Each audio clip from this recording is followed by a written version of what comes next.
Hey, Blue Rockers, welcome back to CryptoConnie Tuesday. It's Blue.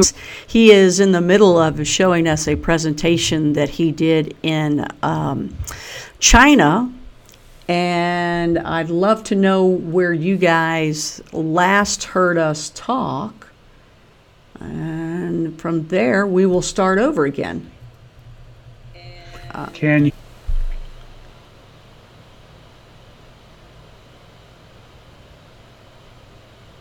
I have 1,000 gigabytes. We're up again.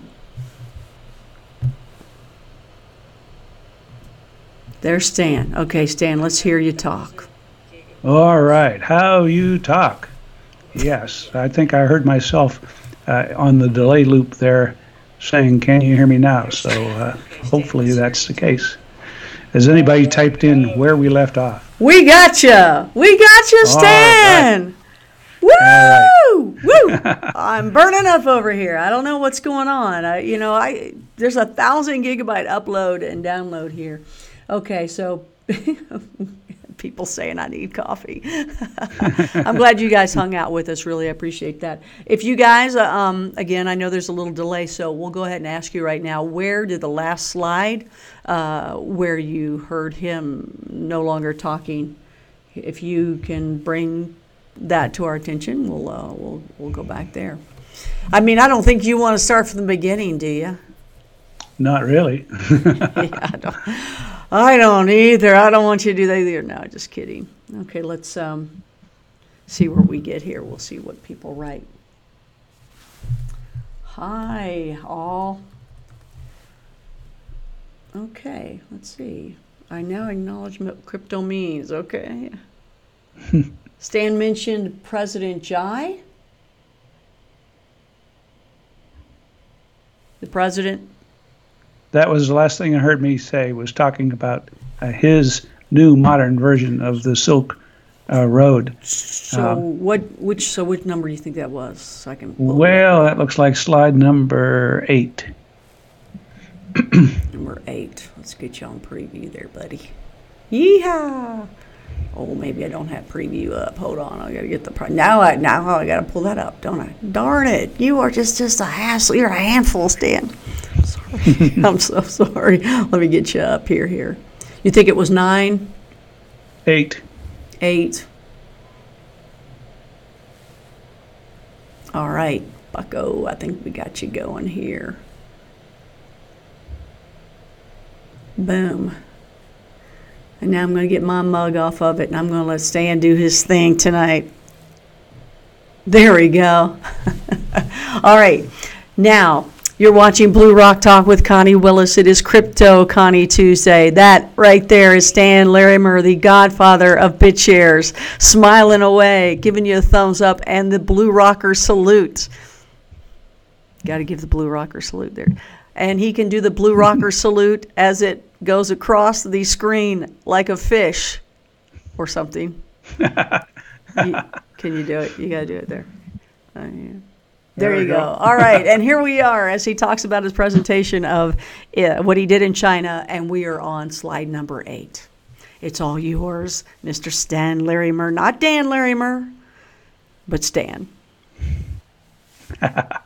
Okay. Well, anyhow, I was speaking to a convention full of government officials who were wanting to understand, among other things, what is the relevance of the blockchain to things they care about.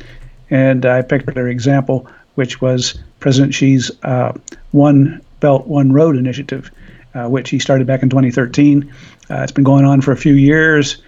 His plans were to spread new, fresh infrastructure everywhere. He's got excess capacity right now, wants to do something useful with it, and decided to focus on infrastructure, which brings us to the case of just looking at what low friction, ideally superconductive communication between all the different economies along his belt, which runs around through various ports that connect Rome to many of the seaports of China and other points along the way, and new superhighway of rail and automobile traffic, plus pipelines and other infrastructure that runs along the new road system that he wants to put in place.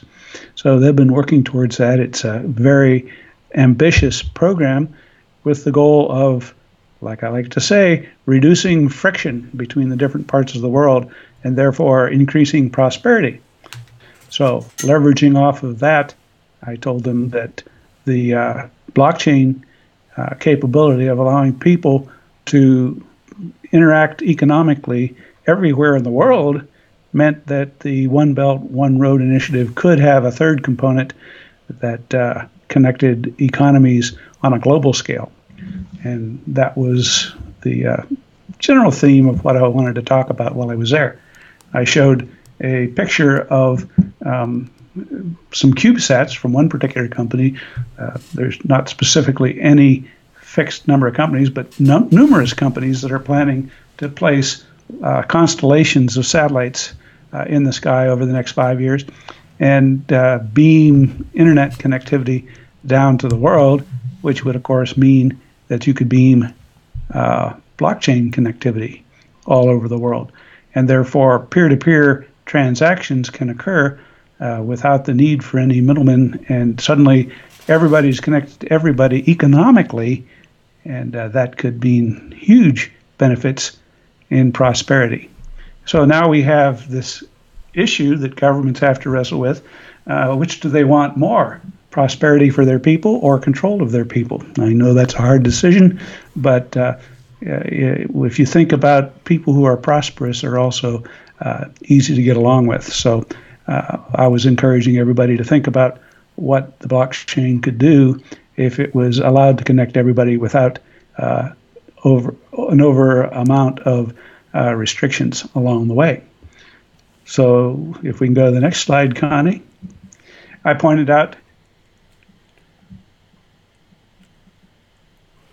I'm getting the signal to stop. I have no idea what that means. No, that's slide number 9, sorry. Oh, okay. She's going there like, ah! 9 question mark. That means that suddenly her whole system halted and caught fire or something. I don't know. Boy. 9. Okay. That was a 9. Anyhow, I'm looking on slide 10.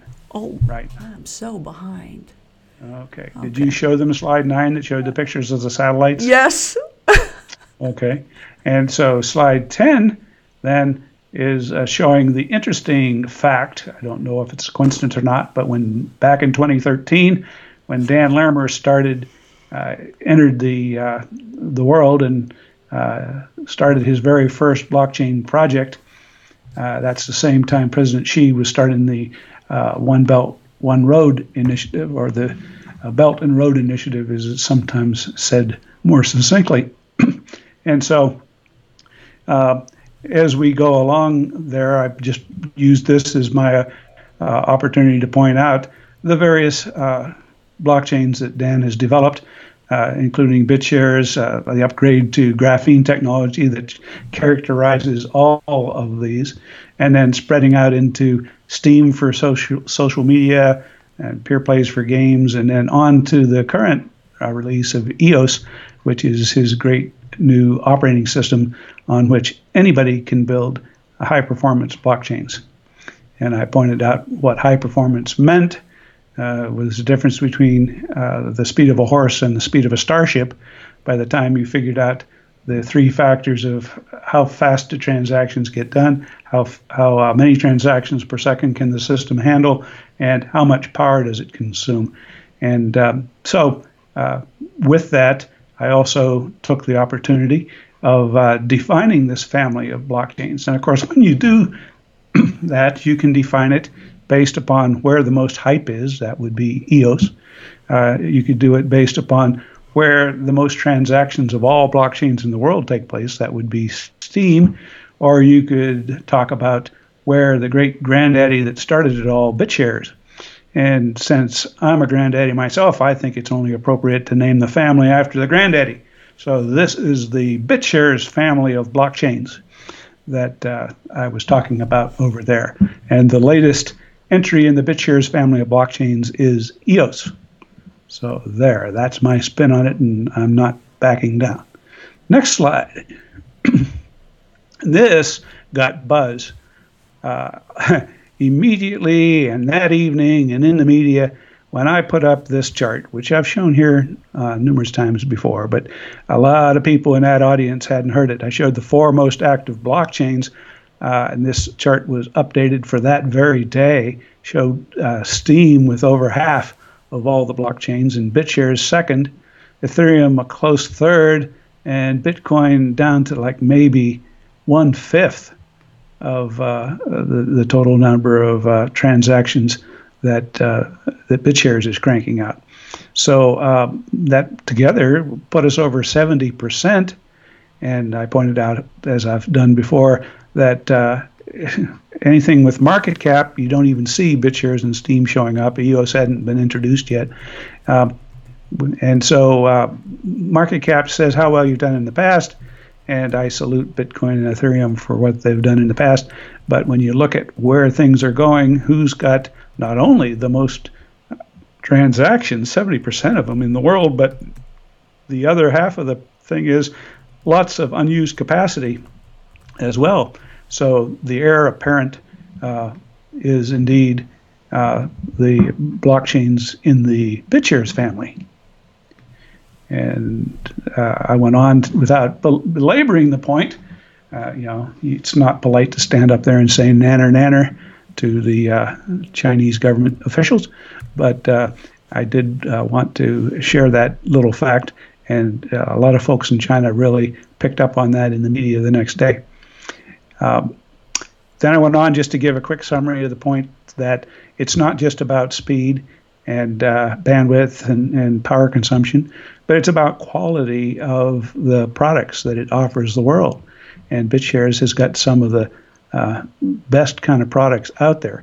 Products ranging from the gold-backed and silver-backed assets from Quintric and security tokens of all types that are legal securities offered. One particular company, Stokens, coined the name security tokens, and then all kinds of smart coins like the Hero. I didn't go into any real detail on those because there just wasn't enough time, but I pointed out these very interesting coins all operated at that same speed of the BitShares base token, which is 3-second transactions anywhere in the world, and with EOS, that goes to sub-second type transaction speeds. Then I went on from that, just another little shot showing you when I had that slide up, what it looked like. Lady Liberty was as big as I was on that screen. But if we move to the next slide, I sort of summarized some of the things that give us that type of connectivity. This is the one entitled Economic Superconductivity. Again, I use that title a lot. That helps Connie because I named them all the same thing, but it's slide 14.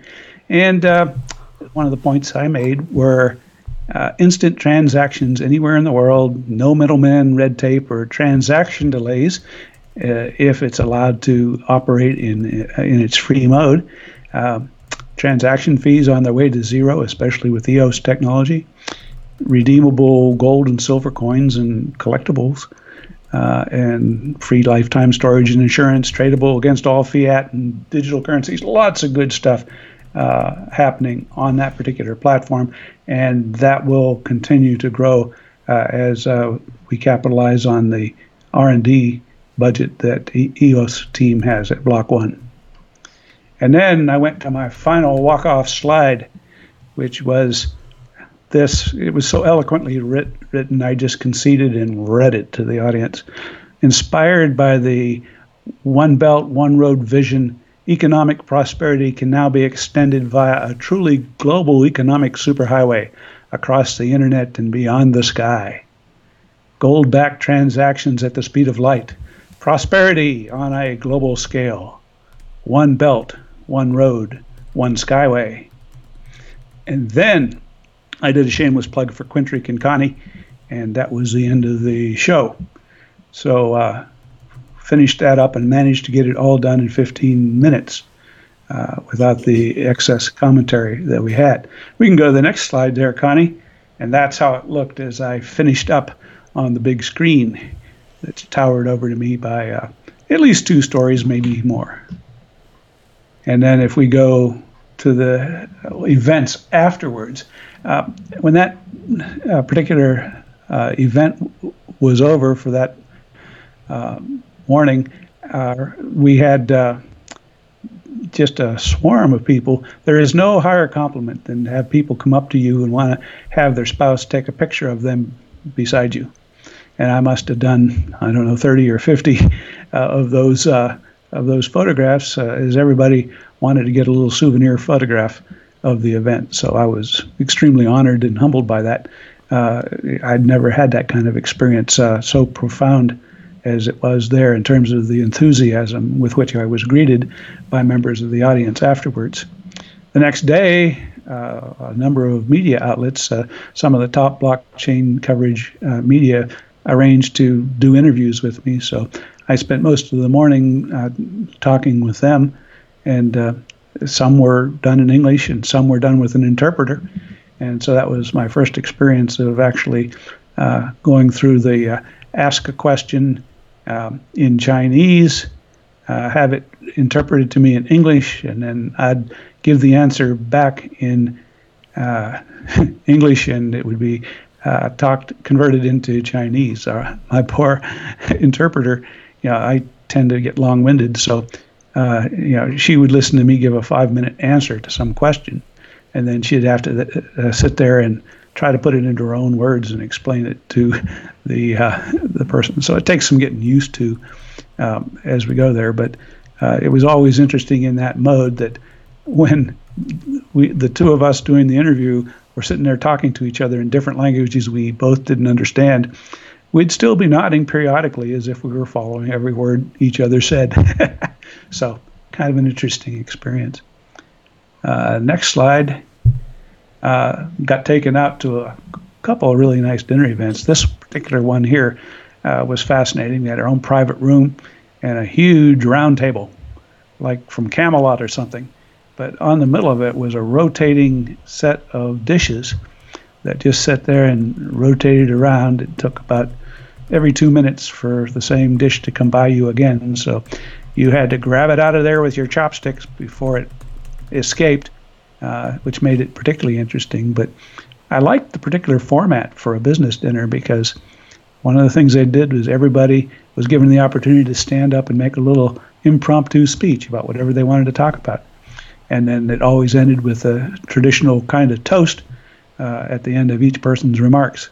So it made for built-in entertainment for the dinner, and just a delightful venue, and a very warm reception from all these folks. So I thoroughly enjoyed that and appreciated it. Then the next day, we had a special treat of getting taken out into the countryside to see a waterfall, but that was just the ultimate end of the trip. But the whole trip to and from that waterfall was full of different experiences, including eating meals at a little shop in the countryside, so that I got a chance to experience not just super fancy dinners, but ordinary places that ordinary people eat. And so I got to do all of that too. And the waterfall was spectacular. I got to go inside a neat cave and down through all kinds of interesting trails to walk on and so on. And so I really appreciate Shan Shen's from Decamp, who gave me that tour and used up an entire day of her time showing me around. But now I feel like I've seen a good cross section of the deepest part of China. And, that's priceless. And so that's sort of a summary, Connie, of everything that I had to share tonight. It's just a lot of people had given remarks that said, boy, I wish I could see that presentation. So now, if you're willing to put up with 2 or 3 segments, you should be able to piece together kind of what I talked about. But it was all about trying to, in the best possible way, what the blockchain could mean if it was left to be free and low low friction among all the people of the world. That means that a lot of good could be done for people in remote parts of the world who will now have the same advantages over the blockchain as the people in downtown New York City or Shanghai. There you go. And so that's what my message was. Apparently, it was well received for the first time ever. One of the main government news channels covered blockchain in that particular presentation, which had never talked about it before. So, whatever that means, it was exciting for me anyway. I think you can tell from your voice and the way you talk about it too, that you just had a fantastic time. And is that going to be an annual event now for you, you think? It could be. If people invite me, I'd certainly want to go back, because they knew how to treat me. The people responsible for showing me around and everything got up at a ridiculous time at, 4 o'clock in the morning to escort me for 40 minutes over to the airport. And they didn't just dump me off at street level.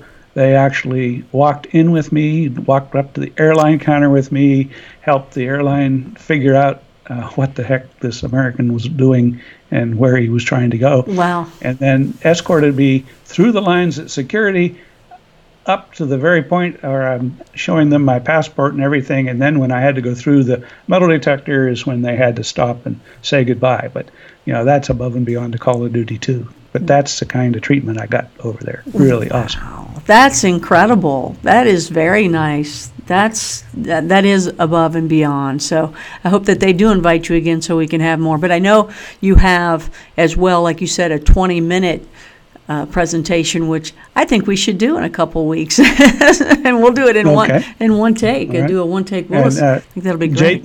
Jade Mont was the organizer of the conference and part of that crew, and he's the one that told me the kind of things he wanted me to talk about. So he gave me the idea of speak at high level for the government. But the second briefing, he said, make it something more technical. It'll be a more technical audience the second time, and I'll give you an extra 5 minutes. So you've got, I had it really twice as 2 slots to speak in, because most presentations were limited to 10 minutes. There's a big old sign down there that you could see from the stage counting down your minutes. And I got done in 19 minutes talking technical about Deepos and its role in the world. And that's what I'll talk about next time. Oh, that'll be great. Well, do you think, what is it, are the Chinese, are they really big into the world of crypto? Are they really big into the BitShares, the EOS? Are they, what is their major thing when it comes to the crypto? Is it just something that they see as the future, as, we feel about as well? I would say they want to be the leaders, see themselves as the leaders, and I think that they have accomplished that in many ways. And so I think they're interested in anything to do with that technology area. And we have some of the biggest bands of BitShares ecosystem supporters you could ever imagine over there. And I met a lot of them while I was there. So, I'd say they are enthusiastic about it. And I think events like this will go a lot to helping them establish a favorable relationship with the government folks when they understand what this could mean to the prosperity not only of China, but of all the countries China does business with. Yeah, even in the live chat, where if you guys have any questions, you're watching Blue Rock Talk with Connie Willis. This is Crypto Connie tonight, and we're talking with the godfather of BitShares, Stan Larimer, right there. If you have any questions, put them in the all caps as usual, or a nice comment that you have, put that in all caps. Those of you that want to do some Bible study, we've got that on Sundays at 1 p.m. Eastern with Stan. So I'm trying to kind of go through. We're getting all sorts of really great stuff in the live chat. I noticed that InfoPlanet had said that he thought China's government wasn't crypto friendly, but you're saying absolutely. Well, I'm saying that there's a wonderful dialogue that's starting to take place. And, there are, in any government, a wide spectrum of different attitudes and initial reactions and evolving reactions over time. What I saw was at that dinner at the round table, we had some government representatives there that were actively engaged in learning more about it. So I think that's true both in any of the big governments of the world in the Northern Hemisphere. There'll be a growing appreciation for what blockchains can do.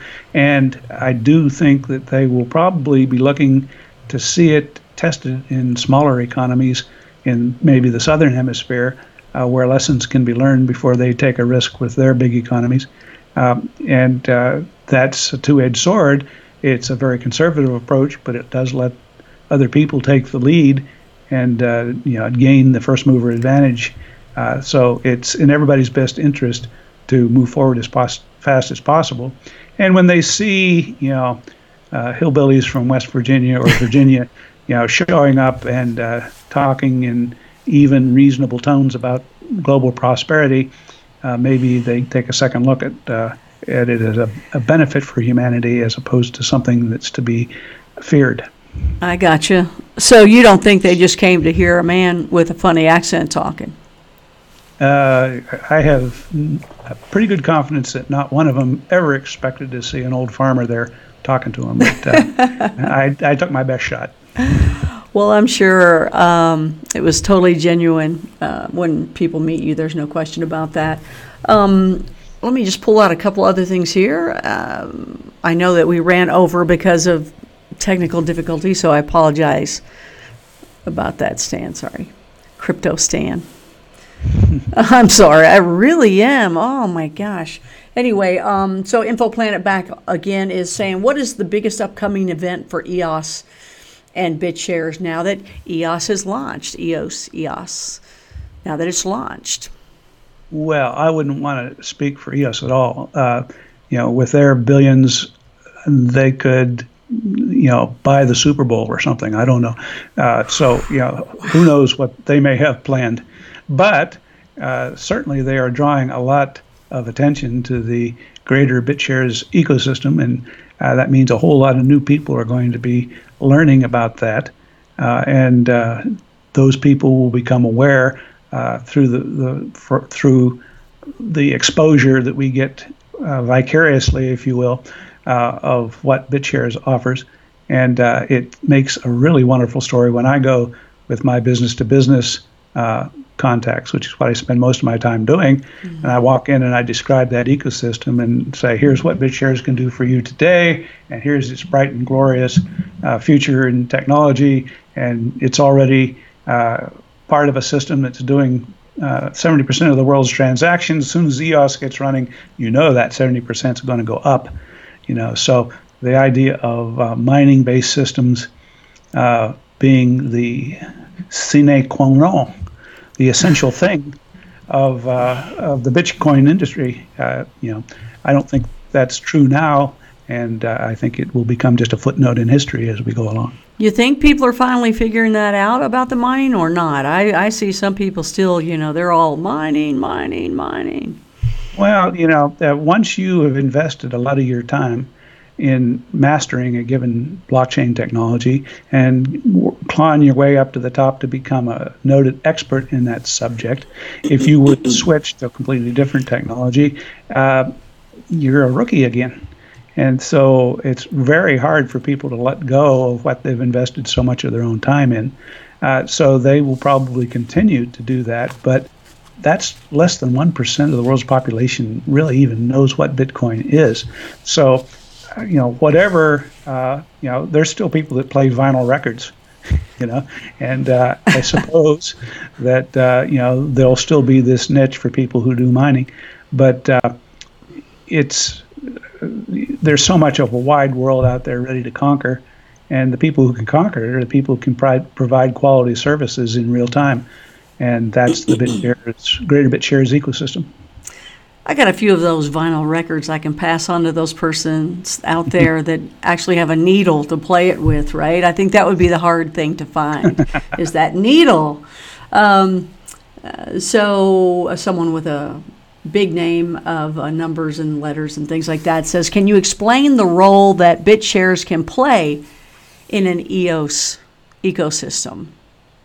Well, one of the things EOS does is allow cross-chain connectivity, and a lot of other approaches will allow blockchains, however many of them you want to use, to fade into the background and be connected by apps that sit on your phone or other things which basically hide the details of even what blockchain you're using. And so those apps are going to be what is facing the consumer. And underneath there, anybody that's got the ability to deliver quality service and excellent products is going to be able to earn a living. And so it's true that EOS will make it easy for other people to do what BitShares already has been able to do for several years. But I think we've got a growing community of people building on it, and so all of us are out drawing attention to that, and I think we're better set up to appreciate and adopt key things that EOS is doing than, say, Ethereum, which would have a very hard time moving over. But in the future, it might not matter, because the app on your phone can select whichever blockchains that you need to talk to, and handle a lot of the functionality directly that way. I've got a lot going on in the chat room here. I want to make sure I get the questions out. Please, if you are asking some questions, put them in all caps. You're watching Blue Rock Talk with Connie Willis, Crypto Connie Tuesday. Stan Larimer here, over here with the GodFather of BitShares. That would be him. So if you do have a question, please put that in all caps. I know that there was just a couple more here. I know we want to keep it short because I've already lengthened it longer than we were supposed to lengthen it here. So let me find the ones that I got here. You are certainly welcome to talk about the second coming and all that kind of stuff on our Sunday school class, if you'd like. That's at 1 p.m. Eastern. So the warning, second coming of Jesus Christ, you are certainly welcome to join us on Sunday at 1 p.m. Right now, we would absolutely love to get the questions for crypto. To be respectful to Stan right now, when on Sundays he doesn't want any crypto questions at that point, just like now he prefers to have the crypto questions, so those of you out there that can get them in, and it's not easy if you're doing what you're doing, but just save that for the appropriate time. That's all. We don't want to take you out of that, but let's see here. Okay, you mentioned EOS ability to help BitShares and Steem. Can it be used to save Bitcoin's bacon? No. Actually, technically, absolutely, but politically, absolutely not. We could take all of the Bitcoin and its altcoins and host them all on BitShares itself and not even break a sweat. And of course, with EOS, it's got the capability to do that plus. So there's really, as I've said for several years, ever since Dan back in 2014 told the Las Vegas Inside Bitcoin conference that he'd invented depots and didn't see a need to waste $300 million a year in mining when that could be used to build the ecosystem. I said it again in Shanghai a year later when we introduced BitShares 2.0, and they had me on a scalability panel, and they wanted to know, well, how do you see us solving the scalability problem? And I said, it's already solved. All you have to do is port your various coins over onto the BitShares network, and you'll have the same performance. And the only thing you'll be doing is disappointing the miners. But are you building Bitcoin for the miners, or are you building Bitcoin to deliver a service to people? And of course, we know the true answer to that question. And so I don't see Bitcoin ever adopting a system or a solution that doesn't have miners, because the people making that decision are miners. That's right. That's right. That's right. And there are people that will swear by that. As you said, you're exactly right. Let's get some of these other questions in real fast for you. Does BitShares have an online course available yet? Not yet. Well, I'd go to billionherocampaign.com. True. That's something that's designed specifically to make it a fun kind of a game, where we're giving away $1 billion as soon as BitShares grows by a factor of 1,000. And come on, that and people playing the game get to pick who gets the money. So there's a good place to go do it. And we just announced recently on there that we want to include training for all of the BitShares family, including EOS and Steemit, so that when people come in, they can learn all about them. Yeah. And of course, we'll teach them how to use Bitcoin too, and a few others, just because we want to people to understand how to interact with what's out there in other places and to understand the pros and cons. And so all of that is up and running. I think there's 40,000 people that have signed up to participate, and I think that'll get a lot bigger with the interest that EOS is bringing, and then that'll allow us to teach all those people how to use the combined set of technologies that are out there available for them. Yeah, it's tough to keep up with all this stuff, so it's great to get the neat, fun ways to learn how to do this kind of stuff and keep it updated as well, because it just continuously changes, and who knows what's going to be happening next week and what's available next week for sure. I mean, especially with people like me learning as I go along. So thank you for that. Abram asked, any updates on getting BitShares on hardware wallet like Ledger Nanos? That's not something I'm directly involved in, but I know at least one team, the bench team, is looking into things like that. So I'm sure there'll be multiple solutions as we go along. We just have to wait till they appear. That was a short answer. I wasn't ready for that. Here we go. Let me. Murray Krause says BitShares will be the future world market. Stock markets and banks must be getting very nervous. Free at last. What do you think of that? Pretty good, huh? Well, they may have itching suspicion that there's an issue there, but most of them are pretty confident. You know, when you're the biggest gorillas on the planet, the little rabbits that are hopping around underneath your feet don't concern you all that much.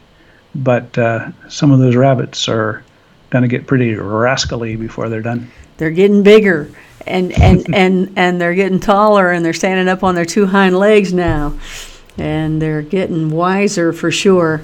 Will EOS directly impact BitShares, and how do they behave with each other, if so?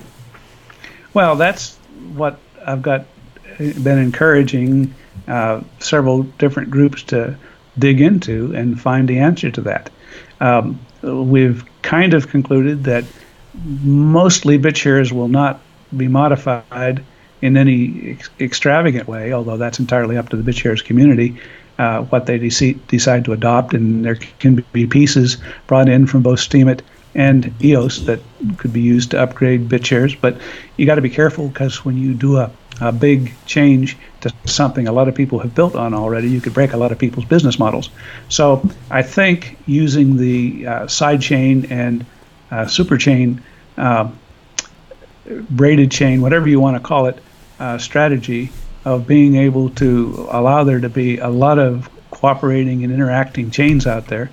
And the ideal goal is to have your assets be transportable, so that if I own a quint, there's no reason why that quint can't appear on all the other major chains of the world and interact economically. And then any of our specialty products that we offer, no reason why those can't flow from chain to chain to chain.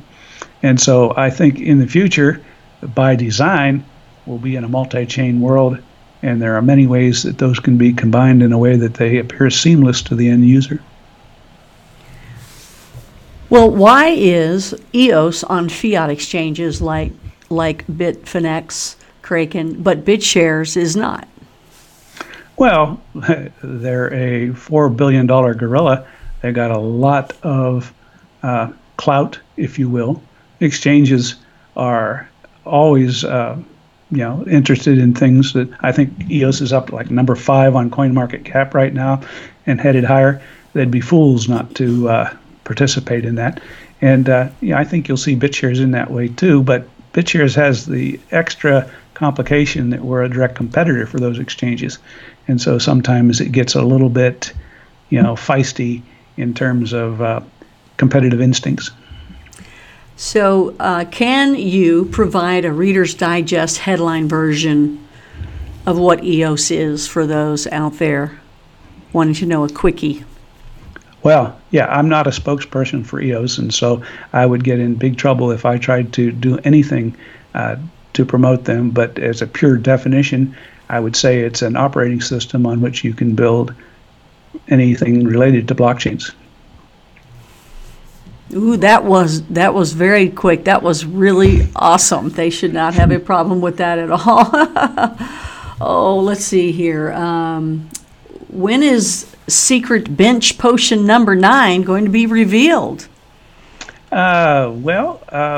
It's being worked on in several different teams. So whichever team gets it out there first, it's a race.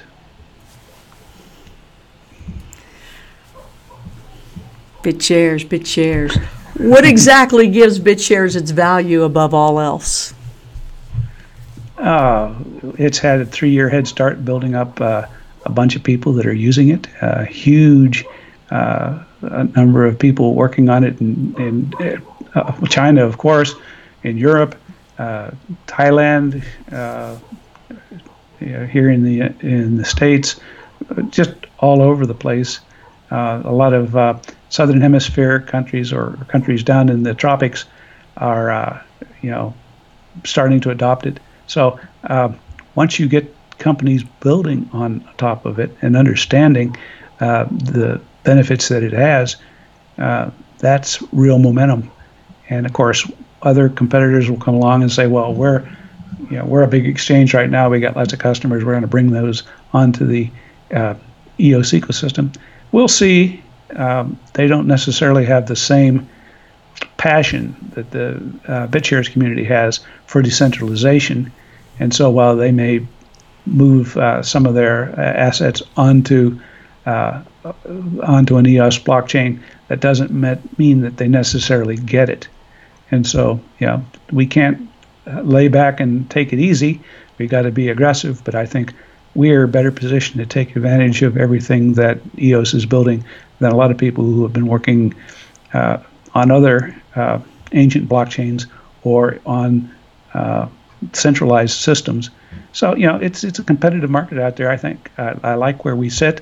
I like some of the things that we're working on. I like having a $4 billion R&D company supplying us with technology. So, game on. $4 billion, that's amazing. Somebody had mentioned dodging the question. I'll let you guys know that Stan never dodges a question. He'll go right in. And by the way, he never knows what I'm going to ask him. And sometimes, I'll ask him something that just it's kind of like he may wish I never asked him. I don't know, but I just kind of ask him along the way as I know him, as well as what I see that you guys write down. But if you ever see him dodging anything, or you think he is, it's more of something that he cannot talk about yet, and he certainly doesn't want to jinx it because he's kind of learned the hard way on that one, right, Stan? I mean, we've all done that. We've got excited about what we want to say and what's happening, and then it just all dilutes and goes away, and something happens, and so it's more of waiting. It's a highly overconstrained problem because like you say, you don't want to announce something prematurely, especially when there's a lot of players involved that you don't control.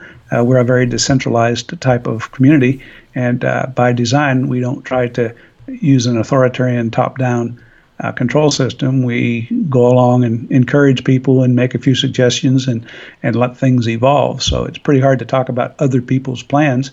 And then on top of that, you have the concern of staying within the bounds of regulatory constraints on what you can talk about and when you can talk about it. And certainly you can't be in the mode of advertising something that might later get ruled to be a security. So you got to watch your mouth there, and then you don't want to step on other partners' own headlines. And I certainly do not want to get in the mode of attempting to talk about what EOS is doing. That's their business and their right to control the message. And so I don't want to tread in there. So when I get on one of these shows, every single answer that I give has to be processed through all those constraints to figure out just what I can say about the subject, and that's what comes out. So it goes in this side of his head, and then it's got to go through all these little filters before it comes out to here. But no, I totally understand that for sure. And just to let other people know, even though you and Dan are family, you're not exactly working together, right now. Yeah, you help each other, but love each other. Not at all. We can't discuss businesses because our wives won't allow it, and and neither can our non-disclosure agreements. Right, there you go. I like how you prioritize that, though. You are correct, sir, on that for sure. Joshua Todd is asking, is Sean Worthington working along Jared Rice and the bench team? The technology that Sean has will be applicable in numerous places and projects we're working on. I'm very excited about it. It's a complete new dimension. And so I can easily see it fitting both in the BitShares family and in extensions to that family that are going to take people in directions they never expected. And so CloudCoin fits in both of those models very nicely. Such an incredible future coming up. I can't even imagine, just from what you've been able to tell us. I just can't imagine what the future is going to be like with this. And by the way, the future is very quickly going to happen. Are we looking at within, before the end of the summer is up? It's not even summer yet, is it? May, June, July. When is summer? I'm famous for the past 3 summers of saying it's going to happen this summer. No, so, then don't say it. So. Don't say it. But if you stop and look at it in the big picture, a lot of stuff has happened, really exciting stuff. So, there'll be more good stuff happening at an accelerating pace. When you think about the level of investment that's going on and the fact that it's open source, which means that every advancement is available to the rest of the industry if they choose to use it, then you can see an accelerating set of new capabilities. And as we get working with various government agencies and helping them understand the importance of economic freedom and what that can mean for the prosperity of the country, I think that we'll see streamlined regulations coming along over time. And therefore, all that will go together to make ever-accelerating snowball. Well, speaking of governments and things like that, you were recently in Louisiana, and besides enjoying the food, they're into this big time, aren't they? They're very excited about it. Do they have different laws that are very welcoming for the world of crypto? Yeah, they're very savvy. Very knowledgeable. I read their white paper recently. They truly get it, and they see an interesting niche for state and local governments to enter into this with certain things that they can contribute that can't be done on a national or global scale. And so we've got some work that we're doing with them that I'm not allowed to talk about just yet, but that'll be another thing that you'll be hearing about in the coming months. He's not dodging the question, just not jinxing it, that's for sure. So a lot of people are always, I think, going to connect because of the Larimer name, EOS, and BitShares, of course, right? I mean, same Dan, right? So there's a couple more questions for you on that. So is EOS contributing to BitShares development? I think you answered that, but I want to throw it back at you again. Not directly, in terms of any direct interaction at all. But of course, they're producing content and releasing it to the world for anyone to use. And BitShares is well positioned to appreciate what they're doing and work to take advantage of it. But there's no specific relationship at all. Abram, do you think the BitShares community is a big enough incentive for EOS to want to work with BitShares? What can BitShares community do to try to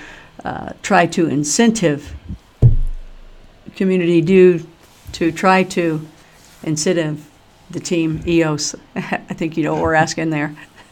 Well, I think everything that you do to interface with what they're building, and they're building multiple chains, and who knows where that will go. So from their perspective, where we can think of BitShares as another application, happens to be a decentralized application that is providing products and services that operate on their ecosystem. So in that sense, we're special in terms of our historical characteristics and the fact that the decentralization and all the different people that are using BitShares and the migration of technology when it makes sense from EOS into the BitShares system. So over time, the BitShares will just look like another chain in the EOS environment, and we'll be good citizens playing right alongside everybody else. And we have the benefit of all the people who've been building on BitShares for several years being there, bringing their talents to the table and taking advantage of what EOS has to offer. CryptoConnie Tuesday here on Blue Rock Talk with Connie Willis, Stan Larimer. Just a couple more questions we'll take really quickly and briefly. And some of you have written, why not? But you got to give me a full, complete sentence with that question. Remember that in high school when they'd say, make that a complete sentence when you ask that question? I don't know what you're saying, why not to, Tim, but we'd love to answer that for you. So can BitShares help with community fundraising, charities, sports club, local enterprise?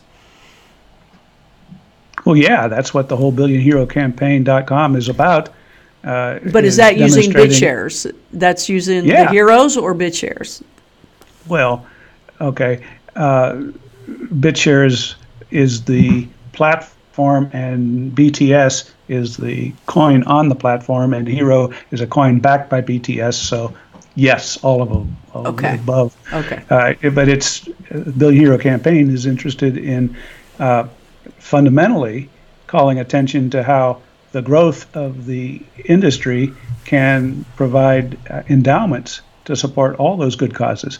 And you can see an inventory of lots of good causes. You can even propose your own good cause on there. Just go in, log on, write it up. You'll get your own little page describing why people should vote for you.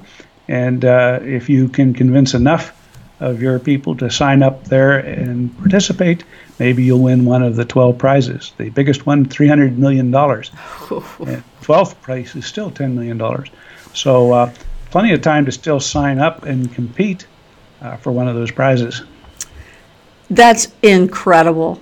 That don't you have some celebrities backing up that as well right now with some different ideas? Well, yeah. Evander Holyfield is the only one we've announced. There are a couple others that have expressed interest in it, but we're not at the point where we can mention their names yet. And part of that has been slowed down by government uncertainty or prosecutions of certain very very famous people we're not involved with who have got themselves in trouble endorsing something that turned out to be a security. So the rate at which we can sign up those celebrities we've been talking to has been slowed down as some of them take a wait-to-see attitude. But this is once again an example of how damage can be done to an industry in its growth by knee-jerk reactions from regulatory authorities. It's such a cool idea, too, and so creative. I mean, it's a winner. Well, we'll see what happens. Can BitShares help with, we just did that one. Because BitShares is DPoS, can it work with EOS easier than other DEX like EOS Finex? Well, Finance. Yes is the answer to that. How big a difference that makes is more a function of the understanding and appreciation of what that means that might not exist at other people who don't come from that background and have to learn from scratch and may not even implement some of the functionality that BitShares people have grown to appreciate. So the fact that our community, a lot of our community overlaps with EOS, and they're involved in both. So we've got a lot of cross-feeding of those ideas that may or may not happen with people from, far distant technology bases. Yeah, nowadays, because of all this technology, we get those ideas out there really quickly, and everybody hears the ideas, and sometimes the wheels don't turn and make, they're not put into action where just even recently, years back, where people didn't have the technology throwing it out there so quickly and then it dissipating. You had to take that idea and you had to put it into something and then show it, so a lot more of these ideas, at least to me, I see get done. And being in the world all my life of ideas and people producing ideas and creating ideas in the infomercial world, as well as, just products in general, when you get so excited and you tell your idea, it just, it does dissipate. It's like, keep that idea in your head, get it done, then show it, right? Yeah, I think a lot of our so-called big competitors may be a little bit like cavemen walking down the road and finding a Swiss watch laying in front of them and no ability to appreciate what it's good for. They pick it up and say, wow, a hammer. And I don't worry as much about those other people being able to fully take advantage of EOS the way BitShares can. Well, Jimmy says if I win $300 million, I will donate $299 million back. Excellent. We like that. So Jamie says, joined late tonight. Did BitShares get hacked? Is that because of the technical difficulties that happened here, or something else happened? No, BitShares did not get hacked. A company using BitShares lost control of their domain names, so that people, when they try to log into that particular company, OpenLedger, they don't go to the OpenLedger website. They go somewhere else, which may have traps for you. So that is, always the centralized component of it that is vulnerable. But BitShares is humming along just fine. Any assets that OpenLedger has on the BitShares network may be temporarily frozen while they sort out their problems. How close is crypto to financially freeing the world and banking the unbanked? There are things we're doing right now in many different places that are directly barking up that tree. But, of course, freeing the world is mostly a function of the world wanting to be free. And there are a lot of people who don't even understand why they want to be free. And so it's mostly an education process. So I think it'll take a lot longer than the time it takes to get the technology out there for the average person to understand why they should get outside of the financial cage they're in and breathe some fresh air. Well, it's so funny. You don't always get to see these live chats until later, but I did want to mention that Income Mobile said, so far, Stan has characterized the Rothschild banking system as gorillas and caveman, LOL. I'm not going to put any specific names on it. He who has ears to hear, let them hear. And we'll take one more quick one here. It was up here a little bit. Long live BitShares. Godspeed, Stan Larimer, and thanks for what you do, sir. And a question here was, can I use BitShares to create and distribute my own utility token? Example, loyalty rewards program. Yeah, that's what BitShares was built for. It does that. You could generate that token and have it trading globally in a matter of, well, once you've done it once, you can do it the second time in probably 15 minutes. And so it's there. That's one of its great potentials. And I think that a lot of people, when I go in different boardrooms and so on and tell them about that, they say, you can do what? So yeah, all of that is possible and routinely done. Well, thank you for your presentation tonight. So sorry it was interrupted 3 times. I think maybe the Rothschild, somebody was trying to stop it along the way or somebody. I don't know, but I'm sorry about that. And I know you wanted to go to bed about an hour ago, right? Yeah, so. I felt a strange disturbance in the force right about that time. So I'm so sorry. But thank you so much, Stan. Wonderful for you to join us once again tonight. We want you to definitely enjoy your trip. We may be seeing you with Stan's Bible study on Sunday, but I know you got a really nice trip for you and the family to enjoy and relax with friends and have a good time. I know you'll still be thinking about us along the way. There's no way you're going to stop, but you'll get a little bit more relaxation and hopefully you'll break in and tell us what you're doing and what you're up to, and we'll see you in, I don't know, maybe holding a pina colada and maybe having a little beach shirt on or something and a little buffet behind you. I don't know. Well, it just depends on what the uplink bandwidth is in the middle of the Atlantic. Okay, well, we're not going to see you in Speedos or anything like that, right? You'll be, at least. I don't think so. Thank you. Speedos and overalls. There you go. That would be. Now that's a possibility. There you okay. You can just say, hey, there's Speedos underneath these overalls. Thank you again. Looking forward to talking to you once again. And next time on CryptoConnie Tuesday, we'll be talking to Sean Worthington about CloudCoin and mention how you can get that and what the future is of that. And who knows what's going to happen in a week between now and then. Looking forward to it. So Stan Larimer, thank you very much once again for joining us here on Blue Rock Talk with Connie Willis and CryptoConnie Tuesday. Did you want to do your little thing? All right, so we'll say goodbye to Stan, and thank you guys too for hanging in there. I really appreciate that. Technology. There you go. I'm learning too as I go along, and so thank you guys for hanging in there. I really appreciate that. Tonight, CryptoConnie Tuesday. Tomorrow night in the future, Wasted Wednesdays will be occurring, and that's a weird noise going on there. We'll figure out where that's coming from too. Holy cow! Whoa!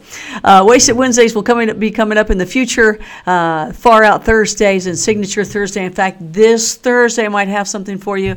Bigfoot Friday as well on Friday nights. All this is 10 p.m. Eastern, live with Q&A that follows, and Stan's Bible study Sunday will also be, we'll see what happens, we'll see how that goes on this Sunday. That's 1 p.m. Eastern. Otherwise, everything's 10 p.m. Eastern, and that is live Q&A as well with everything. And always something that may surprise you along the way here at Blue Rock Talk, Earth's most interesting conversations, people, places, and things.